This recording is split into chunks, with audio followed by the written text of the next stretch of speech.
Ambati Silks, Kanchipuram Saree Store, now in Vijayawada. Exclusive Pattu Sarees, Salwas and Lehengas.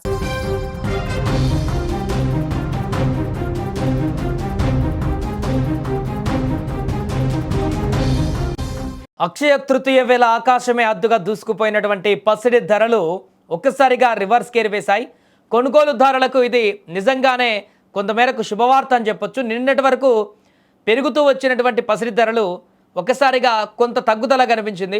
ముఖ్యంగా సోమవారం ఉదయం నుంచే మార్కెట్లో బంగారం ధరలు క్రమంగా పతనం కావడం కనిపించింది. నిన్నటి వరకు ధరల్లో పెద్దగా మార్పు లేకపోయినా ఈరోజు మాత్రం కొంతమేరకు తగ్గుదల కనిపించింది. వందల రూపాయల మేర ఆ తగ్గుదల కొంత కొనుక్కోవాలనుకున్నటువంటి వారికి, బంగారం ఈ సమయంలో కొందామనుకున్నటువంటి వారికి కొంత మిగులు బడ్జెట్గా మారేటువంటి అవకాశం ఉంది. తగ్గుదల కొంచెమైనప్పటికీ కూడా అక్షయ తృతీయ అంటే ఎంతో కొంత చిన్న మొత్తంలో బంగారం కొనుక్కుందాం అనుకుంటారు కాబట్టి వేల సంఖ్యలో అలాంటి 1 గ్రామ్ గోల్డ్కైనా కూడా ఈ తగ్గుదల కొంత ఉపయోగపడేటువంటి అవకాశం ఉంది. సాధారణంగా పండగ సీజన్లలో బంగారం డిమాండ్ పెరిగి ధరలు కూడా అదే స్థాయిలో ఉంటాయి. అక్షయ తృతీయ రోజున కూడా ఇదే పరిస్థితి కనిపించింది. అప్పుడు ధరలు నిలకడగా ఉన్నప్పటికీ ఆ తర్వాత కేవలం 10 రూపాయల మార్పుతో వినియోగదారులను ఊరించాయి. కానీ సోమవారం ఉదయం 9:30 సమయానికి మార్కెట్ సమీకరణాలు ఒకసారిగా కొంచెం చేంజ్ అయ్యాయి.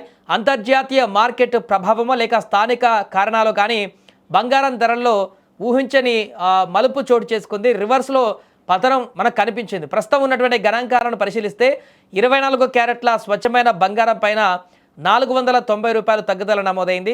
దీంతో 10 గ్రాముల పసిడి ధర ఇప్పుడు 1,55,290 వద్ద కొనసాగుతుంది. అటు ఆభరణాల తయారీలో ఎక్కువగా వాడేటువంటి 22 క్యారెట్ల బంగారం ధర కూడా గణనీయంగా తగ్గింది. దీనిపైన 360 రూపాయల మేర తగ్గుదల మనకు కనిపిస్తుంది. ఇక 10 గ్రాముల ధర ప్రస్తుతము 1,42,350 రూపాయల వద్ద కొనసాగుతుంది. హైదరాబాద్ వంటి ప్రధాన నగరాలలో కూడా ఇదే పరిస్థితి ఉంది.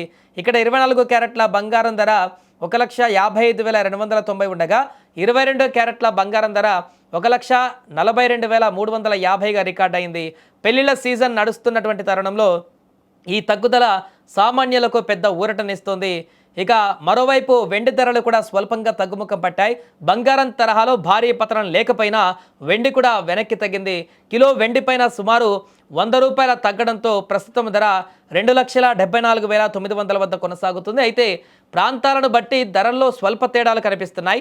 హైదరాబాద్, చెన్నై మరియు కేరళ వంటి ప్రాంతాలలో వెండి ధర కాస్త ఎక్కువగా ఉన్నప్పటికీ అక్కడ కూడా ప్రస్తుతానికి 2,74,900 వద్ద ట్రేడ్ అవుతుంది.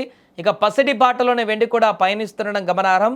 గత కొన్ని రోజులుగా పెరుగుతూ వస్తున్నటువంటి ధరలు ఇప్పుడు కాస్త శాంతించడంతో నగర దుకాణాలు కస్టమర్లతో కిటకిటలాడేటువంటి అవకాశం కనిపిస్తుంది. పెట్టుబడిదారులకు కూడా ఇదొక మంచి అవకాశంగా విశ్లేషకులు భావిస్తున్నారు. ఈ ధరల తగ్గుదల మరికొన్ని రోజులు కొనసాగుతుందా లేక మళ్ళీ పెరిగేటువంటి అవకాశం ఉందా అనేది వేచి చూడాలి.